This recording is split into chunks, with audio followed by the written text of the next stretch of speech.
আমি makeup artist হয়েও জানতে পারলাম না যে একটা নর্মাল শাড়িকেও এত সুন্দরভাবে পরানো যায়। এই আইডিয়াটা কিন্তু একবারের জন্য আমার মাথা থেকে বার হয়নি। এটা আমার ব্রাইড নিজে প্ল্যান করেছে এইভাবে পরবে এবং সে সমস্ত কিছু তার জন্য রেডিও করে রেখেছে। মানে বুঝতে পারছো সে তার এই লুকটা নিয়ে কতটা বেশি এক্সাইটেড হয়ে আছে। আর তাকেই আমি সাজাতে গেছিলাম, তাকে বলতে মৌমিতাকে আমি সাজাতে চলে গিয়েছিলাম বসিরহাটে। মুসলিম ব্রাইড ছিল, তাই সকাল সকাল যেতে হয়েছিল। এই যে চলে এসেছি, চলো আমার ব্রাইডের সাথে তোমাদের আলাপ করিয়ে দিই। হ্যালো, ভালো আছো? বেশ, আজকে কি রিসেপশন? মৌমিতা রিসেপশন, একটু ডেট পোস্টপন্ড হওয়ার কারণে বিয়ের দিন পাইনি, আর কি করা যাবে। ঠিক আছে, আজকে মনের মতো করে সাজাবো। ঠিক আছে, রেডি? বেশ, কি পরছো? আজকে আমি শাড়ি পরছি লেহেঙ্গা স্টাইল। এই যে এই শাড়িটা লেহেঙ্গার মতো করে পরবে, তাই তো? হ্যাঁ, বেশ, ঠিক আছে। শাড়িটা যেমন তেমন, আর ওর ভাবনা চিন্তা শোনা মাত্রই আমি তো ভীষণ এক্সাইটেড হয়ে গেছি, কারণ ও একটা লেহেঙ্গা স্টাইলের এই শাড়িটাকে ড্রাপিং করতে চায়। লেহেঙ্গা স্টাইলের শাড়ি পরাটা একটা ভীষণ কমন স্টাইল, বাট সেটাকে ও এত সুন্দর করে কিভাবে এত ঘের দিয়ে পরেছে সেটা তোমাদের সাথে একটা টপ সিক্রেট শেয়ার করব। তার আগে চলো ওর মেকআপটা দেখা যাক।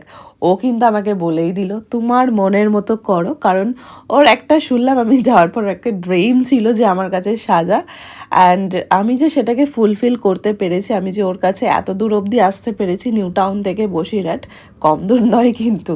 তো যাই হোক, ওর কাছে আসার পর ওর সমস্ত কিছু শোনার পর আমারও মনের মধ্যে একটা বেশ মানে একটা ওর মতনই আমারও এক্সাইটমেন্ট যে ফাইনাল লুকটা কেমন হবে। আর ওকেও ততক্ষণ আমি দেখতে দিইনি, বেচারি মেয়ে আমার কথাও শুনেছে, ও নিজেও দেখেনি।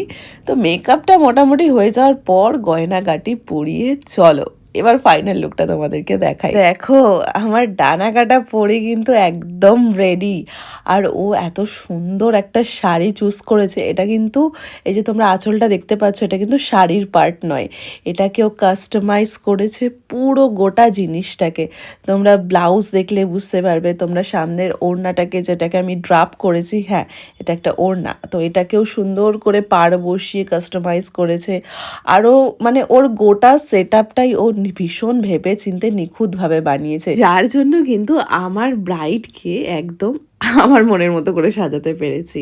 হ্যাঁ, এরকম একটা ইউনিক চিন্তাভাবনা থাকলে, দেখো রিসেপশনে তো আমরা সবাই কম বেশি ওই লাল নীল এই সমস্ত কালারগুলো পরে থাকি, তবে সেটার মধ্যে দিয়েও কিন্তু যে একটা জিনিসকে সুন্দর করে দেখানো যায় বা একটু কাস্টমাইজেশন করানো যায়, আর তাহলে কিন্তু লুকটা আরও বেশি সুন্দর হয়ে ওঠে।